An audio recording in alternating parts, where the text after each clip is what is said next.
Assalamualaikum warahmatullahi wabarakatuh. Halo teman-teman semua, apa kabar? Semoga ini kalian dalam keadaan sehat terus ya.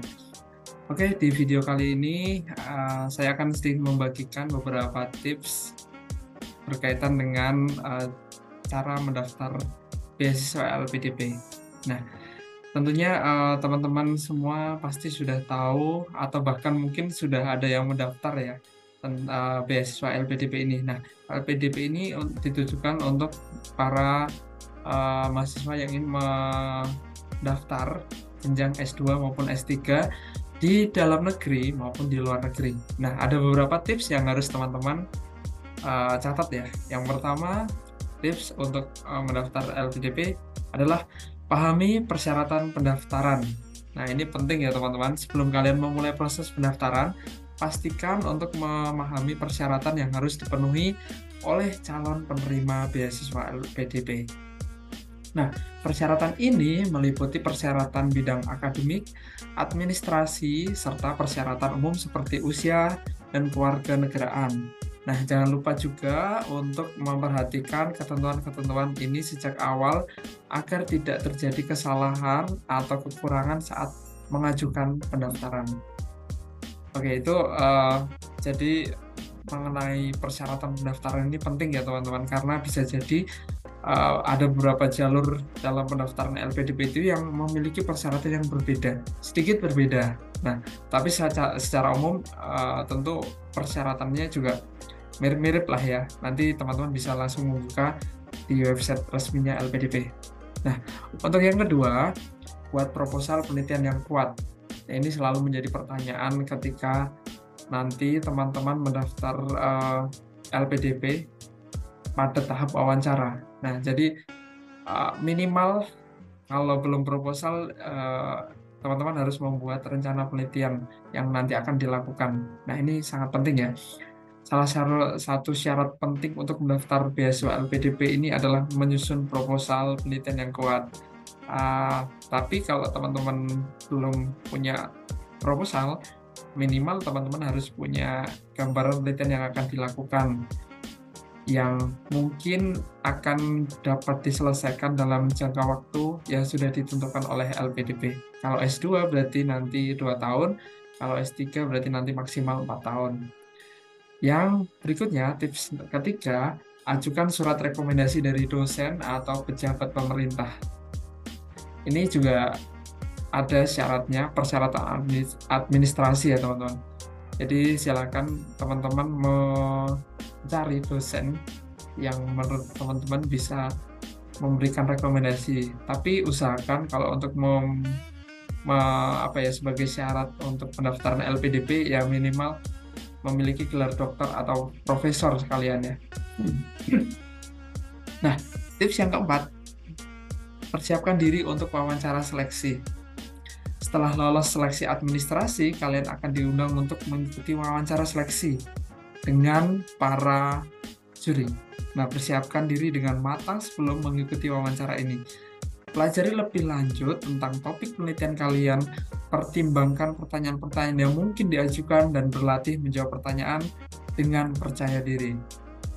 Nah, ini yang seringkali menjadi menjadi persoalan adalah ketika kita tidak siap secara mental ketika menghadapi wawancara. Nah, teman-teman harus siap ya. Jadi persiapkan dari sekarang.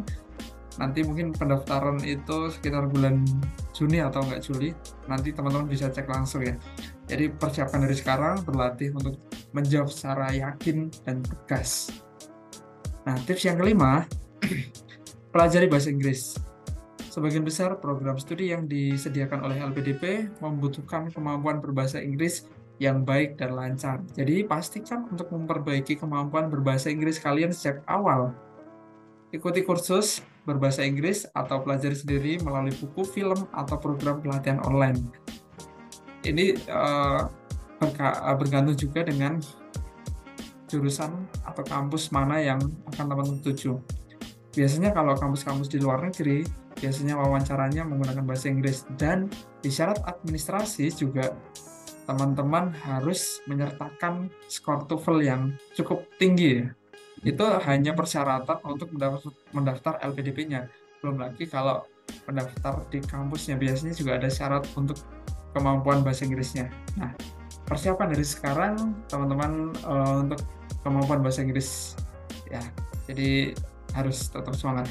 Nah, tips yang terakhir adalah jangan menyerah. Nah, terakhir, jangan menyerah meskipun kalian mengalami kegagalan pada tahap awal seleksi. Berikan yang terbaik pada setiap tahap seleksi dan teruslah berusaha. Ingatlah bahwa kesempatan untuk mendaftarkan beasiswa LPDP itu tidak terbatas pada satu kesempatan saja. Nah, misalnya ada teman-teman yang belum lolos, tapi semoga saya doakan semuanya lolos ya teman-teman. Jadi misal ada teman-teman yang belum lolos, jangan putus asa karena kesempatan itu masih terbuka lebar. Nah, kalau ada pepatah mengatakan itu katanya kesempatan itu tidak akan terjadi dua kali, tapi menurut saya kesempatan itu akan selalu datang bagi siapapun yang mau berjuang. Itu catat ya teman-teman. Jadi ini sangat penting bahwa komitmen kita untuk menempuh pendidikan tinggi itu harus kita wujudkan, kita aksikan, jangan hanya pada niatan doang ya. Jadi kalau misalnya sudah gagal di awal ya jangan langsung menyerah ya, karena masih ada kesempatan-kesempatan berikutnya untuk mendaftarkan beasiswa LPDP. Nah, begitu saja untuk video kali ini ya teman-teman. Jadi ini adalah beberapa tips yang harus teman-teman pahami sebelum teman-teman mendaftar beasiswa LPDP. Nanti silakan teman-teman untuk menulis pertanyaan-pertanyaan berkaitan dengan seleksi beasiswa LPDP. Dan selamat berjuang bagi teman-teman yang sudah lolos di tahap pertama ini. Dan selamat berjuang juga untuk teman-teman yang masih persiapan mendaftar nanti di bulan Juni atau nggak Juli. Saya belum update. Nanti silahkan dipantau terus websitenya dan dipantau terus Instagramnya. Nanti biasanya ada informasi-informasi tentang update seputar beasiswa LPDP. Selamat berjuang teman-teman dan semoga sukses selalu. Terima kasih untuk video kali ini. Kurang lebihnya saya mohon maaf. Wassalamualaikum warahmatullahi wabarakatuh. Sampai jumpa di video berikutnya.